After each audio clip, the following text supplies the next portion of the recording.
सावित्री भवन, इंडिया की सबसे खतरनाक भूतिया कहानी। सावित्री भवन, मुंबई। सबसे डरावनी और सच्ची कहानी। अगर तुम ये कहानी सुन रहे हो तो सावित्री तुम्हें महसूस कर सकती है। ये वही हवेली है जहां 80 सालों से एक आत्मा भटक रही है। रात के 2:30 पर अगर कोई उसका नाम पुकार ले तो वो आत्मा वापस लौट आती है। अब तुमने भी उसका नाम सुन लिया है और सावित्री तुम्हें अपने साथ ले जाना चाहती है। अगर तुम इस वीडियो को पूरा नहीं देखोगे तो अगले 3 दिन तक हर रात सावित्री तुम्हारे सपनों में आएगी। लेकिन अगर तुमने लाइक, शेयर और कमेंट में लिखा, हाँ सावित्री, मैं तुझे महसूस कर सकता हूं, तो शायद तुम उसकी आत्मा से बच सकते हो। लेकिन याद रखना, जिसका नाम सावित्री सुन लेती है वो उसे कभी छोड़ती नहीं। क्या आप हिम्मत रखते हैं ये कहानी सुनने की? अगर आप ये पूरी कहानी रात के समय सुनोगे तो सावित्री की आत्मा आपके आसपास जरूर महसूस होगी। ये कहानी सिर्फ एक अफवाह नहीं है, बल्कि ऐसी सच्चाई है जिसने भी जानने की कोशिश की वो या तो पागल हो गया या फिर गायब। शुरुआत। मुंबई के पॉश इलाके में स्थित सावित्री भवन अब वीरान पड़ा है। ये हवेली 1940 के दशक में बनी थी। कहते हैं कि इस हवेली में एक अमीर व्यापारी अपनी बीवी और नौकरानी सावित्री के साथ रहता था। सब कुछ सही चल रहा था, लेकिन फिर एक रात ऐसा कुछ हुआ जिसने इस घर को भूतों का बसेरा बना दिया। सावित्री की मौत की खौफनाक रात। एक रात अचानक हवेली में तेज चीखने की आवाजें आने लगी। जब पड़ोसी वहां पहुंचे तो देखा कि मालिक की बीवी की लाश बाथरूम में पड़ी थी।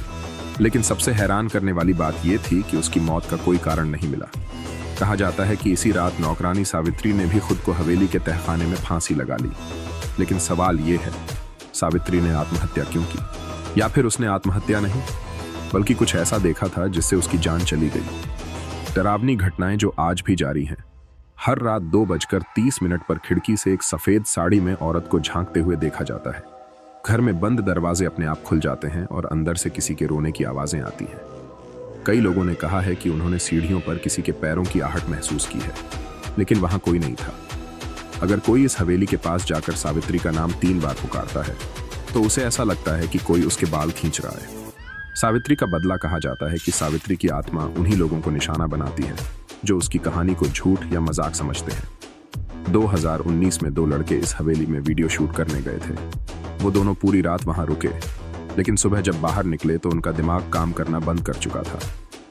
जब उनकी रिकॉर्डिंग देखी गई तो वीडियो में एक औरत की धीमी आवाज में फुसफुसाहट सुनाई दी, मुझे यहां से बाहर निकालो, मुझे यहां से बाहर निकालो। सावित्री भवन में जाने के नियम। रात के समय इस हवेली में अकेले मत जाना। अगर कोई खिड़की से तुम्हें देखे तो उससे आंखें मत मिलाना।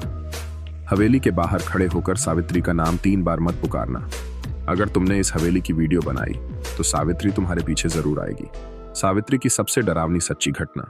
2023 में एक यूट्यूबर ने इस हवेली में लाइव स्ट्रीमिंग करने की कोशिश की। उसने कैमरा ऑन किया और अंदर चला गया। लाइव स्ट्रीमिंग के दौरान हजारों लोग देख रहे थे कि कैसे अचानक कमरे का दरवाजा खुद बंद हो गया और स्क्रीन पर सिर्फ ये आवाज आई, तू यहां क्यों आया है? भाग जा, अभी भी समय है। लाइव स्ट्रीम वहीं रुक गई और वो यूट्यूबर आज तक लापता है। इस कहानी को अगर तुम भी सावित्री की आत्मा को महसूस करना चाहते हो तो इस वीडियो को लाइक करो, कमेंट में लिखो हाँ सावित्री, और मैं अगले वीडियो में तुम्हारा नाम लूंगा। चैनल को सब्सक्राइब करो, वरना अगली रात सावित्री तुम्हारे सपनों में जरूर आएगी।